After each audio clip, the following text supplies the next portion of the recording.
The British Empire once infamously covered a quarter of the globe. One way to write about the history of the world is through the history of empires built up by conquest.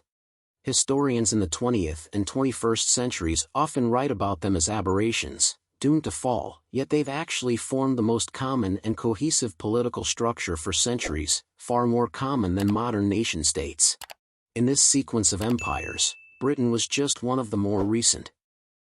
The famed expression once applied to the British Empire upon which the sun never sets, was first used to describe the Spanish Empire to Charles I of Spain, 1512 to 1556.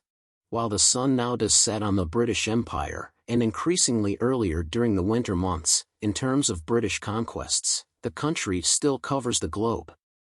The Europeans began carving empires by establishing colonies outside their territories in the 16th century. While other European powers, such as the French and the Dutch, also had their empires, the British Empire was the most widespread. The first British colonies were established in North America, which were later expanded to Caribbean islands, Africa, Asia, and the Pacific. The National Geographic Society notes that a quarter of the world's population, approximately 458 million people, lived under it in 1922 at the height of the empire. The British colonized in two broad ways. 1. The settler colonialism in which the British settled and eventually overtook the native people, such as in the Americas.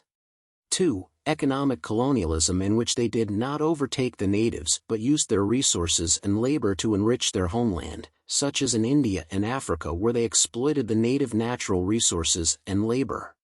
The motivations for colonization were varied, ranging from the belief in white man's burden, which refers to the European belief that they were the civilized people and had to civilize the rest of the world they considered uncivilized. There were also economic and religious motivations, as Christian missionaries often set base in colonized lands. Together, these motivations have often been described as 3 Gs: gold, God, glory. Not just the rulers, but the general British public also usually believed in these ideas at the time.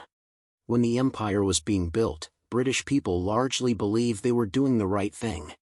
In their eyes, they were improving and developing lands and bringing order to non-white countries which, due to racist attitudes, they thought were uncivilized and backward.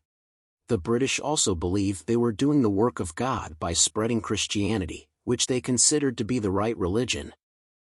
Instead, decolonization is a long and ongoing process, even in countries that gained independence long before other colonies, such as the United States.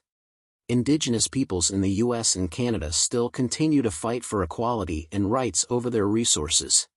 The shadow of economic exploitation and the seeds of separatism planted by the British in Africa and Asia continue today.